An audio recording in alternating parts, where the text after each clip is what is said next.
wabarakatuh. Selamat pagi, salam sejahtera, Om Swastiastu, Namo Buddhaya.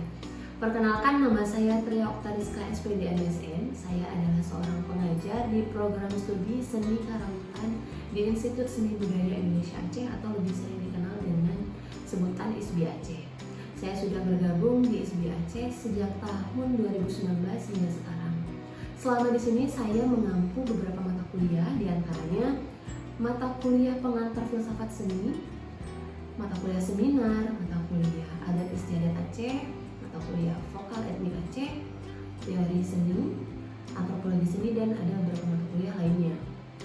Di video ini dibuat sebagai salah satu syarat kepesertaan sertifikasi dosen. Mata kuliah yang saya pilih untuk unjuk kerja Tridharma Perguruan Tinggi atau UKTPT adalah mata kuliah pengantar filsafat seni. Pengantar filsafat seni ini berbobot 2 SKS dan ada pada sebaran mata kuliah mahasiswa semester 1. Mata kuliah filsafat seni merupakan mata kuliah yang bertujuan memberikan bekal kemampuan kepada mahasiswa tentang konsep dan wawasan perihal hakikat filosofis dari kehadiran atau keberadaan seni di masyarakat, baik yang terkait dengan domain ontologis, epistemologis maupun aksiologis. Terkait domain ontologis, di dalamnya mencakup pemahaman konsep asal-usul, arti, jenis, dan ruang lingkupnya.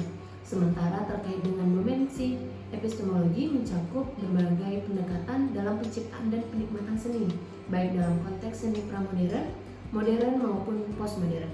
Sedangkan domain aksiologis terkait dengan ranah fungsi seni bagi kehidupan.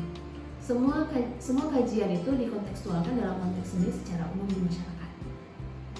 Untuk capaian pembelajaran di mata kuliah ini terdiri dari CPL Prodi, yaitu menjunjung tinggi nilai kemanusiaan dalam menjalankan tugas berdasarkan agama, moral, dan etika, menunjukkan sikap bertanggung jawab atas pekerjaan di bidang keahliannya secara mandiri, menguasai konsep teoritis secara umum, baik dalam seni ataupun estetika, maupun menerapkan pemikiran logis, kritis, sistematis, dan inovatif dalam konteks pengembangan atau implementasi ilmu pengetahuan dan teknologi yang memperhatikan nilai humaniora yang sesuai dengan bidang keahliannya, serta mampu merancang kajian seni musik setempat dan menghasilkan karya tulis ilmiah.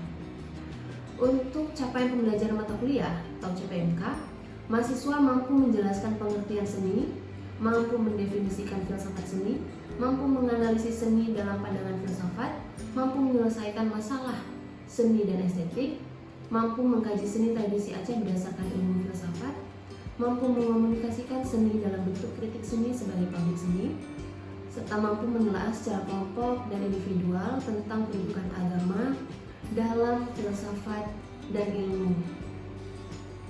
Untuk sistem penilaian dalam mata kuliah ini ada beberapa komponen, diantaranya adanya absensi yang berbobot 5%, kuis 5%, tugas 25%, ujian tengah semester 30%, serta ujian akhir semester 35%.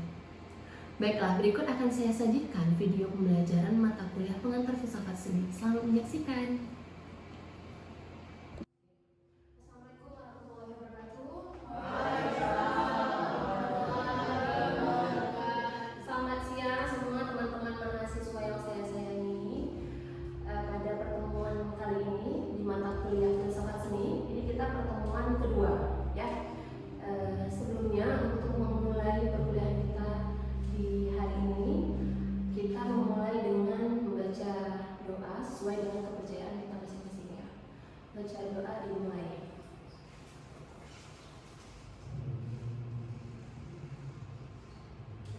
Doa selesai. Nah, sebelum kita lanjut mata kuliah tadi, saya mau absensi dulu, mau lihat siapa aja yang tidak hadir. Mira Julia, ada Imam Wahyudi, Arisa Yulianti, ada Bu. Emis Nantiara, ada Bu. Sumiati, ada Bu. Putri Cecilia, ada Bu. Badrul Muklisin, ada Bu. Rizka Alihamzah, ada Bu. Dan Tria Zahra.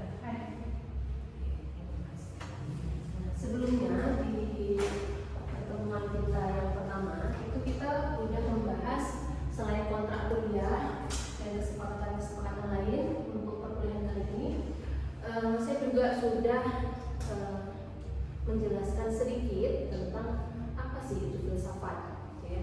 Karena kita sering mendengar kata filsafat, tapi kayak definisinya itu belum yang oh ya pernah dengar filsafat, pernah dengar kata filsuf, oh pernah. Tapi apa sih artinya? Ya kan? Ada yang masih ingat minggu lalu apa itu filsafat? Ada? Baru seminggu, ya? Belum sebulan. Apa itu filsafat? Ada yang mau coba jawab filsafat? Ada? Nah, silakan dulu. Menurut saya filsafat itu cara kita berpikir, cara kita memandang sesuatu. Oke, cara kita berpikir, cara kita memandang sesuatu, ya. Suni? Suatu pandangan tentang dunia dan segala hal di dalamnya. Nah, segala pandangan kita tentang dunia dan hal-hal yang ada di dalamnya. Ada lagi yang mau menyempurnakan? Ada? Nggak ada? Ya, itu udah tepat, ya. Jadi sedikit tidaknya udah ngancap di pikiran kalian apa itu filsafat, ya. Filsafat itu memang bagaimana cara kita melihat sesuatu, bagaimana kita mempertanyakan hal-hal yang ada di sekitar kita. Kita kayak apa namanya? Ada istilah kalau dalam filsafat itu, aku berpikir maka aku ada. Jadi manusia ini dikatakan dia ada ketika dia berpikir. Bu, kayak orang gila tuh nggak berpikir gimana? Dia aja kalau dalam Islam udah dianggap lolos dari kewajiban-kewajiban, kan? Maksudnya ya nggak perlu lagi melaksanakan kewajiban-kewajiban selayaknya manusia biasa, gitu kan?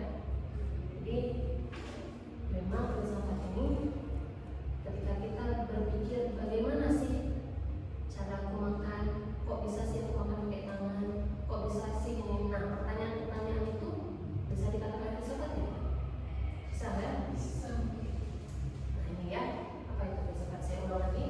Secara singkat, istilah filsafat berasal dari dua kata dalam bahasa Yunani kuno, yaitu philos berarti cintaan, dan sophia berarti kebijaksanaan atau pengetahuan.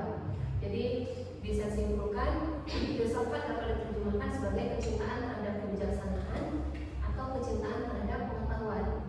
Jadi segala hal kayak ya sebagai pengetahuan apapun itu yang membuat kita tahu, pada akhirnya proses-proses itu kita udah berfilsafat. Ya, paham ya? Betul ya? Lalu kenapa filsafat itu lahir? Itu menjadi pertanyaan. Kenapa sih akhirnya disebut filsafat? Ataupun kenapa sih apa namanya filsafat itu selalu dikaitkan dengan pertanyaan-pertanyaan? Ya karena manusia itu ingin mengerti, teman. Dia ingin tahu, dia ingin segala pertanyaan yang dalam hidupnya dia itu kayak membutuhkan jawaban. Misalnya, kenapa sih aku harus mandi? Nah, kenapa harus mandi? Contohnya, agar tidak bau. Tapi bisakah kalau misalnya dengan mandi kita menghilangkan bau? Belum tentu. Nah, jadi segala hal-hal itu kan menuntut pikiran kita untuk kritis, ya. Nah, itulah cara kerja filsafat, ya. Nah, ini filsafat lahir dari satu pikiran kritis. Jadi filsafat itu mengkritik dan merekonstruksi pemahaman manusia melalui mitos yang ada. Jadi kadang kita kayak di kehidupan kita lah sehari-hari ada pantangan-pantangan yang sering-sering kita dengar, misalnya nggak boleh duduk di depan pintu. Kenapa mak? Ada di depan pintu nanti jauh jodohnya, inilah itulah segala macam. Tapi mitos-mitos itu jadi kita sangkal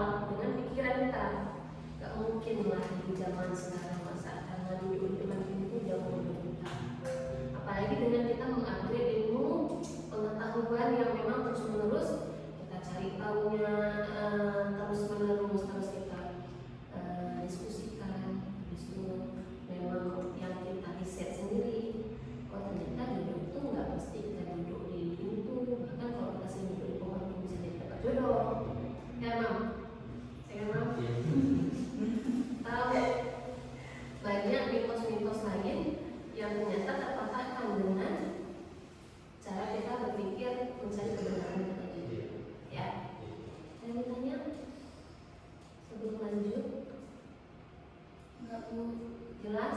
Jelas.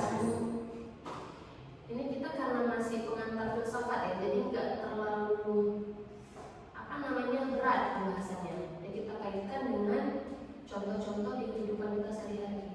Jadi kalian pun lebih memahami pikiran kalian. Oh iya, ternyata filsafat itu ternyata seperti ini. Memang saya tidak bilang filsafat itu mudah.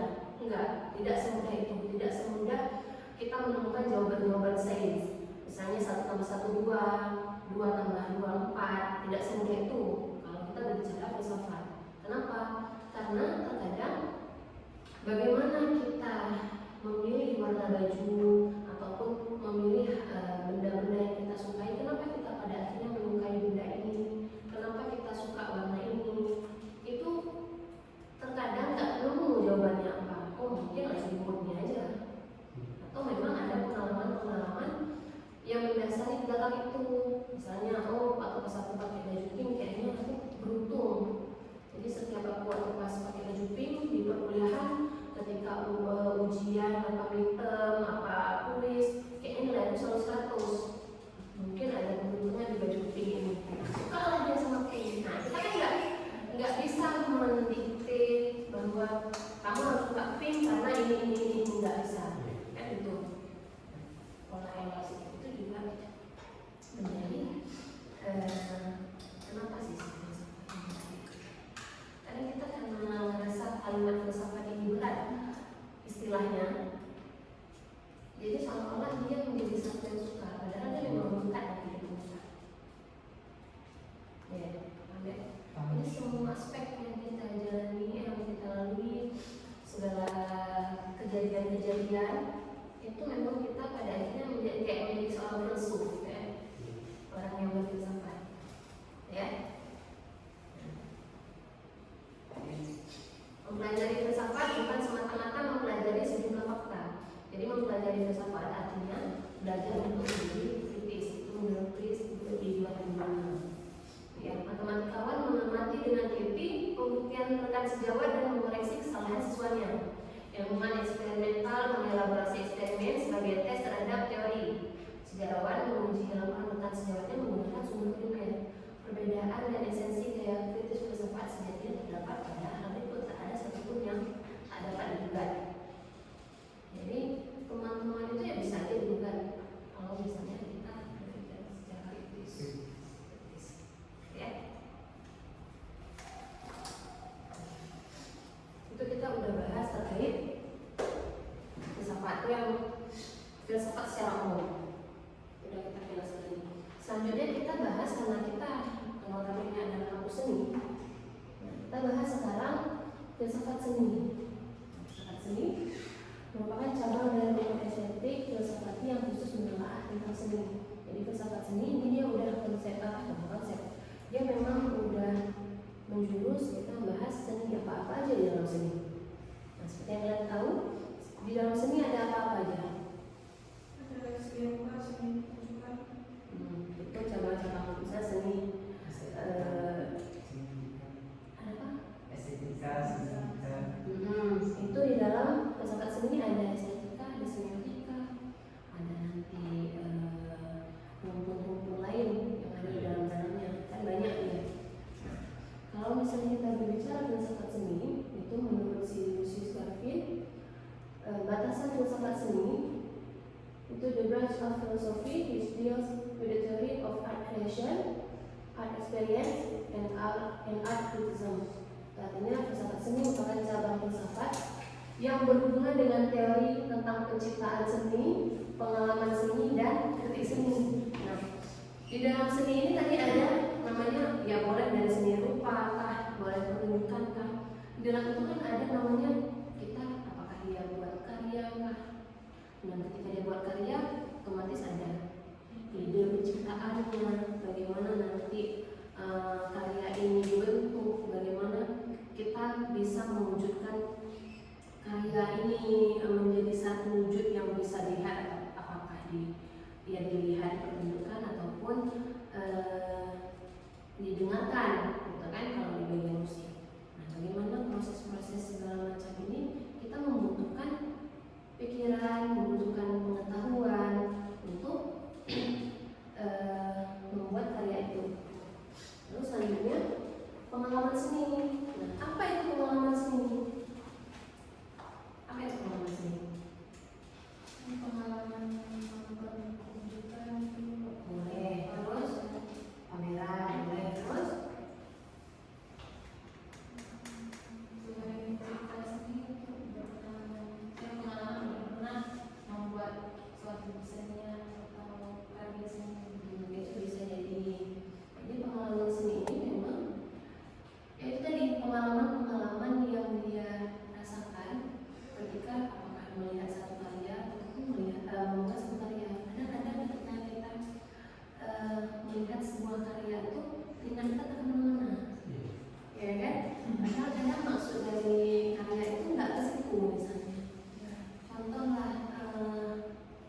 membuat dia akhirnya mengatakan bahwa karya aku paling best, nah gitu ya. Jadi kayak tertantang, menyala ya, menyala musik ya. Nah, itu juga sebaliknya, mungkin ada kadang kritikan yang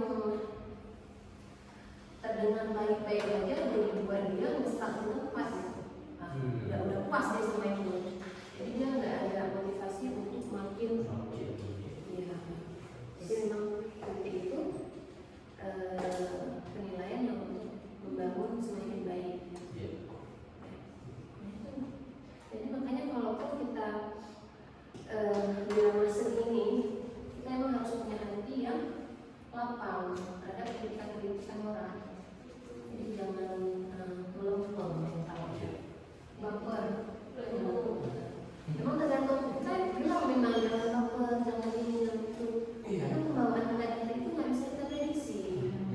Ya kan, mungkin lagi capek dari pas hari-hari itu pada ini, dibilang dikit udah kayak gitu kali ya, dia sama itu biasanya nggak gitu.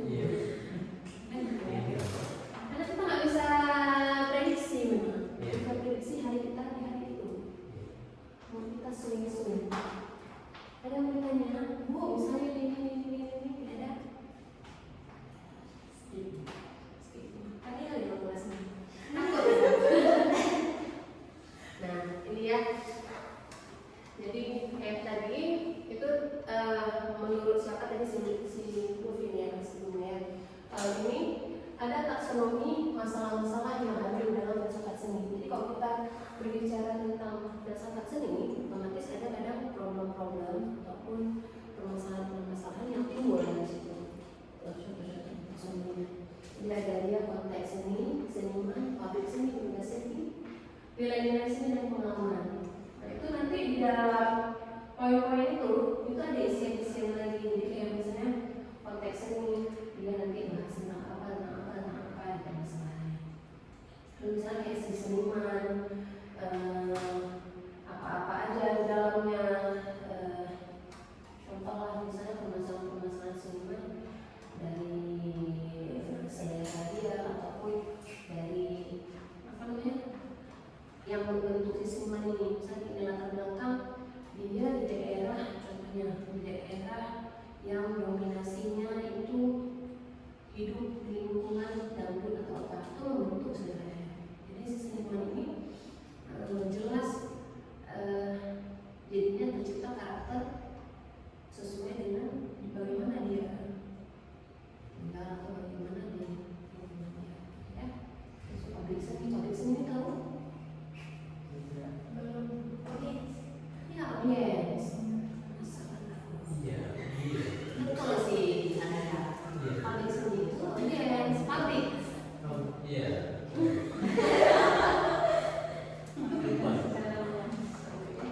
Benda seni itu apa? Si karyanya.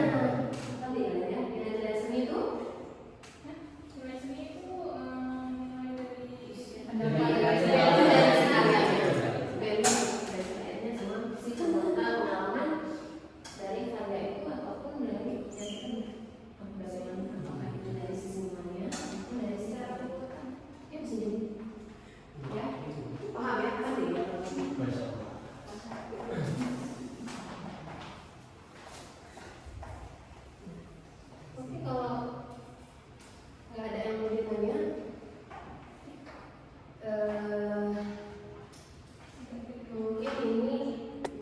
tugas individu boleh dicatat atau nanti saya kirim ke grup WA. Tugasnya itu dari tadi yang persoalan-persoalan dalam masalah filsafat seni itu boleh jadi salah satunya cari contoh makalah di kaji atau tidak bisa segala macam minggu depan kumpul tetap di jam mata kuliah kita yang sekarang jam 2 dan dipresentasikan. Dan presentasinya selama 10 menit dengan mahasiswa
Itu boleh kita kupas secara Oke. Ustaz dan Zulek ya.